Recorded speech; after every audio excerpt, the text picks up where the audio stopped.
Upanishads. It takes you to an ocean of pure consciousness, pure knowingness, but it's familiar, it's you, and right away a sense of happiness emerges, not a goofball happiness, but a thick beauty. I have never missed a meditation in 33 years. I meditate once in the morning and again in the afternoon for about 20 minutes each time. Then I go about the business of my day, and I find that the joy of doing increases, intuition increases, the pleasure of life grows, and negativity recedes.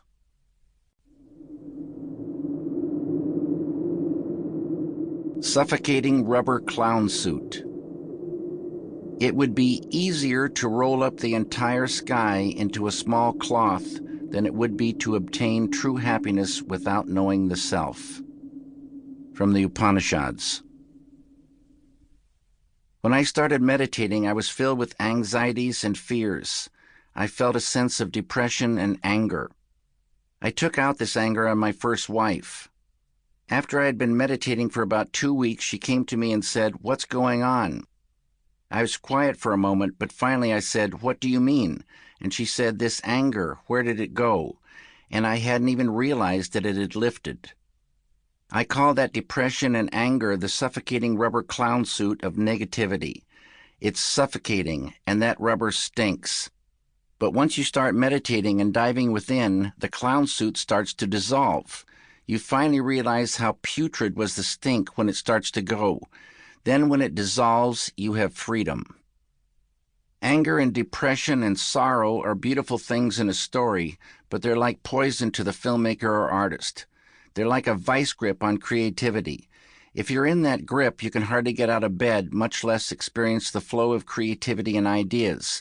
You must have clarity to create. You have to be able to catch ideas. Starting out. I started out just as a regular person growing up in the Northwest. My father was a research scientist for the Department of Agriculture, studying trees. So I was in the woods a lot, and the woods for a child are magical. I lived in what people call small towns. My world was what would be considered about a city block, maybe 2 blocks. Everything occurred in that space. All the dreaming, all my friends existed in that small world. But to me it seemed so huge and magical. There was plenty of time available to dream and be with friends. I liked to paint and I liked to draw, and I often thought wrongly that when you got to be an adult, you stopped painting and drawing and did something more serious. In the 9th grade, my family moved to Alexandria, Virginia.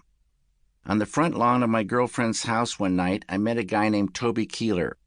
As we were talking, he said his father was a painter. I thought maybe he might have been a house painter, but further talking got me around to the fact that he was a fine artist. This conversation changed my life. I had been somewhat interested in science, but I suddenly knew I wanted to be a painter, and I wanted to live the art life. The art life. In high school, I read Robert Henri's book, The Art Spirit, which prompted the idea of the art life. For me, living the art life meant a dedication to painting, a complete dedication to it, making everything else secondary. That, I thought, is the only way you're going to get in deep and discover things. So anything that distracts from that path of discovery is not part of the art life, in that way of thinking. Really, the art life means a freedom, and it seems, I think, a hair selfish. But it doesn't have to be selfish. It just means that you need time. Bushnell Keeler, the father of my friend Toby, always had this expression: if you want to get 1 hour of good painting in, you have to have 4 hours of uninterrupted time. And that's basically true. You don't just start painting. You have to sit for a while and get some kind of mental idea in order to go and make the right moves. And you need a whole bunch of materials at the ready. For example, you need to build framework stretchers for the canvas. It can take a long time just to prepare something to paint on. And then you go to work. The idea just needs to be enough to get you started, because for me, whatever follows is a process of action and reaction. It's always a process of building and then destroying, and then, out of this destruction, discovering a thing and building on it. Nature plays a huge part in it.